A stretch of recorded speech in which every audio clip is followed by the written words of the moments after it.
In Donald Trump's 4 years as president, 4 different men served as his national security advisor, including U.S. Army Lieutenant General H.R. McMaster. This morning, he's in conversation with David Martin. Lots of people told me not to do it. People were calling me up who really detested President Trump and saying you can't do it, it'll sully your reputation. And Lieutenant General H.R. McMaster had been a soldier for 3 decades when Donald Trump named him his national security advisor just 1 month into his administration. Thank you very much, sir. You're going to do a great job. 13 months later, Trump fired him. I got used up, essentially, in the service of Donald Trump. I was at peace with that. And I was not going to try to keep my job by telling the president what he wanted to hear. Now, in a book titled At War with Ourselves, McMaster, a CBS News contributor, describes a White House where everything was much harder than it needed to be.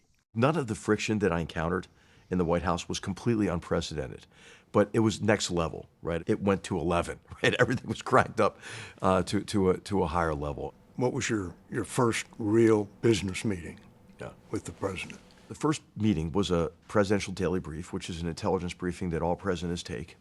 And I have a distinct impression of that meeting of being really not very effective for the president. President Trump plays to an audience, and it was too big of an audience in the Oval Office. And would the audience play to him? The audience would play to him. I describe the environment as an environment of competitive sycophancy. Did he want advice, or did he want flattery? The president wanted advice. He also wanted flattery. I'd ask whether or not you think I will someday be on Mount Rushmore. He really likes the adulation. In many ways, he's kind of addicted to adulation from his political base, from people around him. McMaster was happy to serve and eager to reverse what he considered Barack Obama's weak-kneed foreign policy. I saw, actually, so many of our policies as in need of disruption.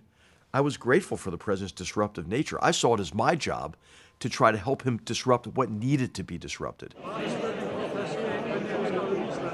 At his first NATO summit, Trump took disruption to a whole new level. Unhappy some members weren't spending enough on defense. He made some last-minute changes to his speech. What had he written into the speech? If countries don't pay their dues, then we're not going to defend that particular country. When did you find out that was in the speech? I found out just, as we were departing for NATO headquarters. As Trump's limousine pulled up, there was an awkward delay while a frantic intervention took place in the back seat. I convinced a reluctant Secretary of State Tillerson and Secretary of Defense Mattis to get in the Beast, the president's armored car, with me to talk him out of that.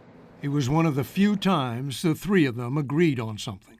What were your relations like with the Secretary of State and Secretary of Defense? So they were less than harmonious. They were difficult at times. They regarded the president as a danger to U.S. interests, a danger to some of our relationships internationally. The Secretary of State and the Secretary of Defense viewed the President of the United States as dangerous? Yes, he was dangerous in particular to what they thought an effective foreign policy should be. McMaster never considered Trump dangerous, but the president's affinity for autocrats made him uneasy. President Trump sees in authoritarian leaders the qualities that he wants other people to see in him. Vladimir Putin in particular. He would appeal to the president's desire for flattery. He would appeal to the president's skepticism about long-term military commitments abroad. Could Putin play Trump? He knew really what Trump's predilections were. One of my roles was to alert him to that, to say, Mr. President, this guy is the best liar in the world. But when it came to listening to his own advisors, McMaster writes, Trump could be reflexively contrarian. Oh my gosh, so if you bring the president a course of action and say, everybody agrees, whatever you do, don't do this thing, he's going to do it just to spite everybody. With Venezuela's anti-American regime cracking down on protesters, Trump walked out to meet the press with McMaster, UN Ambassador Nikki Haley, and Secretary of State Rex Tillerson. Rex Tillerson says to him, hey, Mr. President, whatever you do, don't say that we're planning any military options for Venezuela. We have many options for Venezuela. And by the way, I'm not going to rule out a military option. Tillerson lasted just over a year before he was fired. Why do so many of the senior people who worked for Donald Trump end up being either fired or quitting?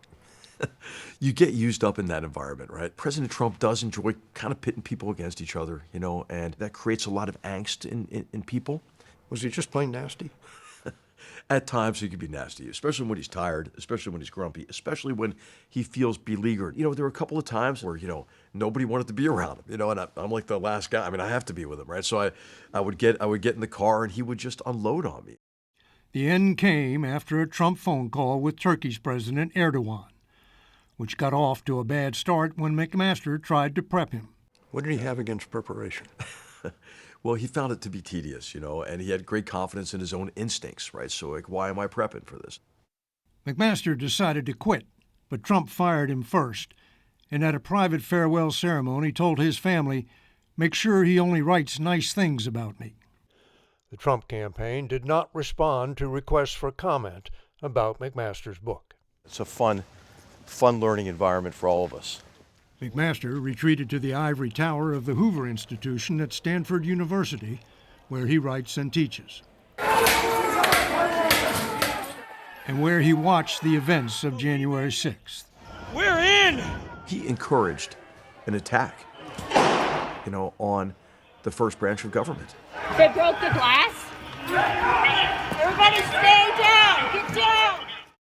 And an attack on the peaceful transition of power, and I think that was an abandonment of his responsibilities to the Constitution. Is he fit to hold office? That's the judgment that the American people have to make. I don't want to tell people how to vote. Will he be getting your vote? I'm not going to ever tell anybody my vote. But he will tell you what he experienced in the first Trump administration. So help me God. Congratulations, Mr. President. And what that might mean for a second. History doesn't repeat itself, but it does rhyme.